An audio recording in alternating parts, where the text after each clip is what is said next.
Zonjës Liarta, për të cilën unë e njoh personalisht, por edhe gjithë juve, edhe zonjës presidente, unë sot I garantoj votat e lëvizjes vetëvendosje. Pra, e them publikisht, nëse flasim për vota, për nënshkrimet të deputetëve, nëse themi që nuk është e vërtet, unë sot jam e gatshme dhe garantoj në emër të lëvizjes që do të ofrojmë votat për të vazhduar në garë tutje.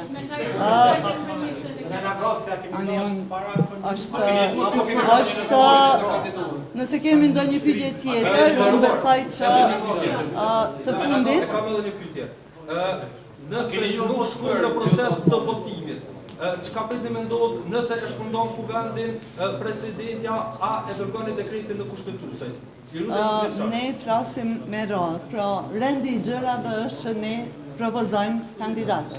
Tashmë e kemi bërë një propozim të lëvizjes vetëvendosje. Personin më të dytë të votuar ndonjëherë me mbështetje të madhe qytetare, personin I cili ka qenë garantuesi unitetit në legjislaturën e 8 dhe personi për të cilën ne jo njëherë, por shumë herë kemi dëgjuar deklarata publike të deputetëve të kaluare që edhe aktualisht janë deputet, që nëse do të ishte zoti Konjufca kandidat për kryetar të kuvendit do ta votonim.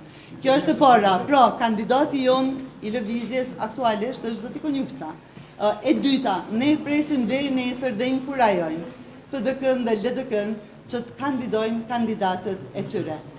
E treta është që vazhdon seanca me 2 kandidat, do të vazhdoj seanca gjatë ditës së nesërme, do të vazhdojnë angazhimet e kryeministrit Kurti për të gjetur një zgjidhje dhe pas kësaj unë jam shumë optimiste dhe pres dhe ju bëj thirrje të gjithë deputetëve që të mos e çojnë vendin edhe një herë në zgjedhje. Pra, kjo nuk është punë kushtëzimi, kjo është punë përgjithësie qytetare. Jemi deputet, I kemi këto zgjidhje, ne ofrojmë gjithçka është në mundësi tona dhe ftoj për reflektim deputetët e opozitës që të marrin pjesë në votim edhe të mos e çojnë vendin edhe në një palë zgjedhje.